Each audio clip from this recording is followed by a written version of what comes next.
الآية. بص معايا وركز. المسيح له كل المجد في يوحنا 8:58 بيقول لليهود إيه؟ قال لهم يسوع: الحق الحق أقول لكم قبل أن يكون إبراهيم أنا كائن. أنا كائن. طب أنت لما ترجع، أنت في الوقت ده المسيح بالجسد عمره 33 سنة كناسوت، لكن المسيح الأزلي هو كائن قبل إبراهيم. فلما بيقول أنا، ما قالش أنا كلاهوت كائن قبل إبراهيم، لا، نسب الأمر له كله. هو خلاص هذا الجسد اتحد به في طبيعة بشرية واحدة. إحنا نفهم كمسيحيين نعم هنا يتكلم عن لاهوته، كائن قبل إبراهيم، كائن يهوى الكائن، ولكن مع ذلك المسيح لم يفرق بين لاهوته وناسوته، بل أكد أن هنا طبيعة واحدة لله الكلمة المتجسد. قس على ذلك عشرات الآيات. هشوف معك هنا صدى هذا الكلام ده في الوحي المقدس صداه كثير جدا. على سبيل المثال كلام يوحنا المعمدان. يوحنا شهد له ونادى قائلا: هذا هو الذي قلت عنه، أنا شهدت لكم عنه، إن الذي يأتي بعدي صار قدامي لأنه كان قبلي. قبل إبراهيم، وبيقول هنا يوحنا المعمدان ده قبلي. قبلك إزاي؟ ده أنت أكبر منه ب6 شهور، مفروض أنت قبله. لا، هنا هو ما بيتكلمش عن مجرد الناسوت، بيتكلم عن لاهوت المسيح، لكنه نسب الأمر كله لأن المسيح، فنسب الأمر كله للمسيح. لم يفرق، لأن المسيح بعد الاتحاد طبيعة واحدة. ثم ماذا؟ نكمل روعة الوحي المقدس. بص معايا كده، رومية 8:32: الذي لم يشفق على ابنه بل بذله لأجلنا أجمعين، كيف لا يهبنا أيضا معه كل شيء؟ لم يشفق على ابنه. دي فين الصدى بتاعها دي؟ شوف كده معايا، هنا المسيح لما يقول لأنه هكذا أحب الله العالم حتى بذل ابنه الوحيد. طب هو ابنه الوحيد هنا ما بيتكلم لاهوتيا، المسيح حتى هنا بيتكلم عن لاهوته، الابن الوحيد. إذا أين صداها؟ أين صدى هذا الكلام في الوحي المقدس؟ كما قلت لكم كثير، لكن على سبيل المثال ما قاله يوحنا بالوحي المقدس أهو قدام حضرتك: الله لم يره أحد قط الابن الوحيد الذي في حضن الآب. هو خبر، يعني المسيح لما كان بيقول عن نفسه ابن الوحيد وبينسب الموضوع ده لطبيعته الواحدة لاهوتا وناسوتا، هو الحقيقة الابن الوحيد في حضن الآب.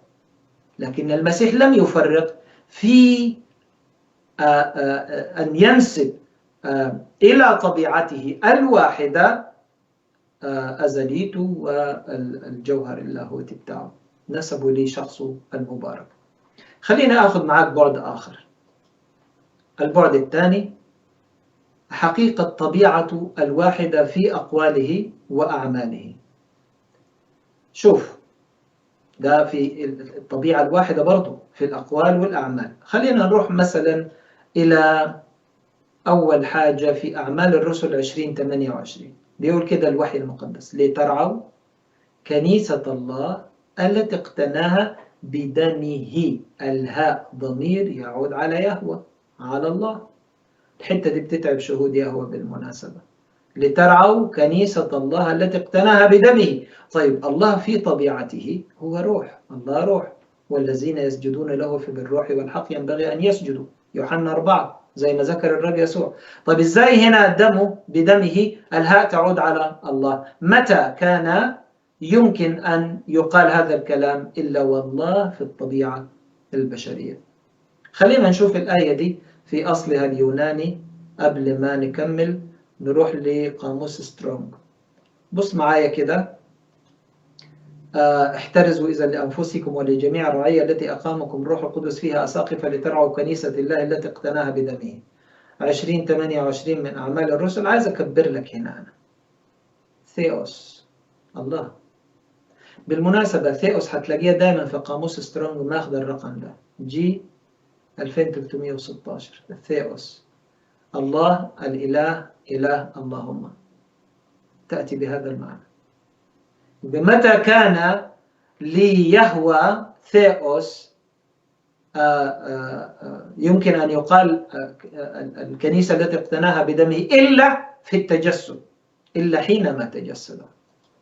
أنتقل معك أيضا إلى كورنثوس الأولى 2:8، يقول لأن لو عرفوا لما صلبوا رب المجد.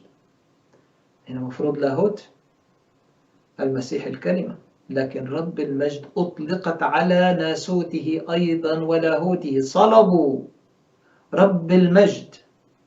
شايفين إزاي أحباء المباركين؟ الوحي المقدس يتكلم عن طبيعة واحدة لله الكلمة لها خواص الطبيعتين. صلبوا هذا هو الناسوت، رب المجد اللاهوت. الوحي يركز على هذه الجزئية. كنيسة الله يهوى اللاهوت، اقتناها بدمه الناسوت، لكن لا يفرق، دائما يتكلم عن الطبيعة الواحدة لله الكلمة.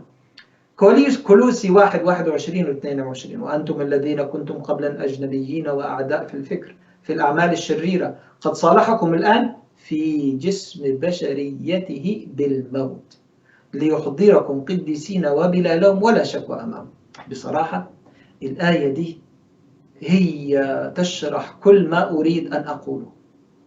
شوف، صالحكم في جسم بشريته. طب ما كل البشر، أنت ليه بتنسب بشريته هنا لله؟ الهاء ضمير يعود على الله، أنا عامل لك لون أحمر عليها. بالموت يعني جسم آدي الناسوت ومعاه بشرية آدي الناسوت، بالموت الناسوت هو اللي يموت، والهاء ضمير يعود على هذا الذي أصلحنا قبلا كنا أجنبيين أعداء في الفكر في الأعمال الشريرة، صالحنا علشان يحضرنا قديسين وبلا لوم ولا شكوى أمامه، وهو السيد الرب يهوه. هنا المسيح في الوحي المقدس نراه دائما طبيعته الواحدة التي لها خواص الطبيعتين، ما بيفرق في طبيعة المسيح. كمان شوف معايا رؤيا 1:17-18، روعة الآية دي برضو شارحة تماما. فلما رأيته، القديس يوحنا بيتكلم، سقطت عن المسيح، فلما رأيته سقطت عند رجليه كميت، فوضع يده اليمنى علي قائلا لي لا تخف، أنا هو الأول والآخر. أول والآخر ده اللاهوت، ده ما فيش حد يقولها غير ربنا.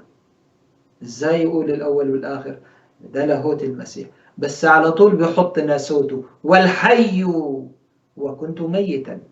بالناسوت مات المسيح ناسوتيا، لكن هو الحي الذي لا يموت بلاهوته. أنا هو الأول والآخر آدي اللاهوت، والحي آدي اللاهوت، وكنت ميتا وها أنا حي إلى أبد الآبدين آمين.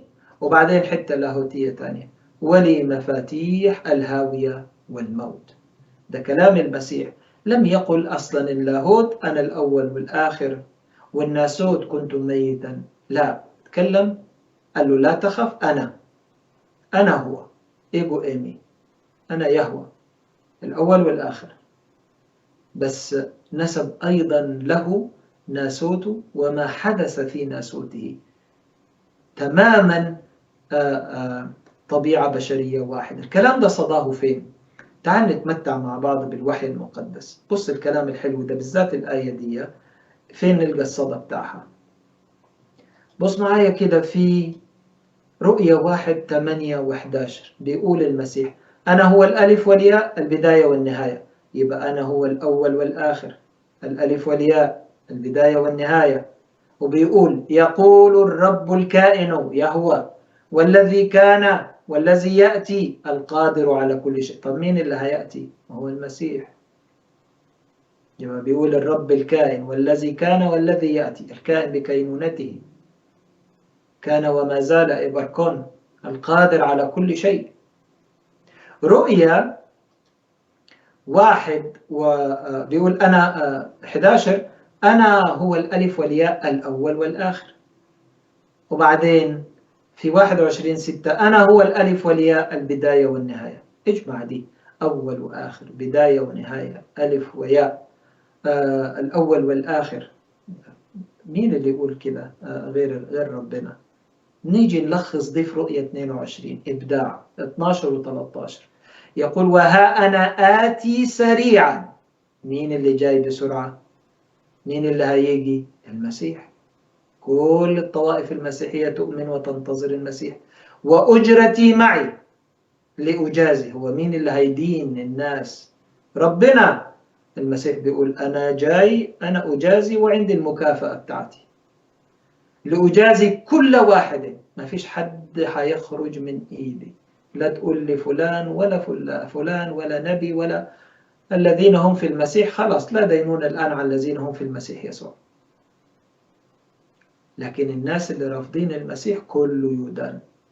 المسيح هو الله المتجسد، يهوى المتجسد. وأجرتي معي لأجازي كل واحد كما يكون عمله. أنا الألف والياء، البداية والنهاية، الأول والآخر. هنا بقى جاب كل الأوائل والأواخر. أنا الألف والياء، البداية والنهاية، الأول والآخر. إذا أحباء المباركين، إحنا هنا بنشوف إبداع. هنا المسيح ينسب كل شيء له تماما، لم يفصل في طبيعة الواحدة. الكنيسة اقتنى بدمه، صلب رب المجد، جسم بشريته الهاء يعني نسب البشرية له. لاحظ هنا الآية دي قوية جدا. الآن في جسم بشريته، نسب بشريته له، جسم بشرية المسيح اللاهوت الذي اتحد بهذه البشرية كما ذكرت منذ قليل الزمن صفر. وهنا لما بيقول أنا هو الأول والآخر الحي كنت ميت أنا حي إلى أبد الآبدين معي مفاتيح الهاوية والموت. وهنا أنا الأول والآخر، ألف يا بداية نهاية. أنا اللي عاقب الناس، أنا اللي هدين الناس، أجرتي معي لأجازي كل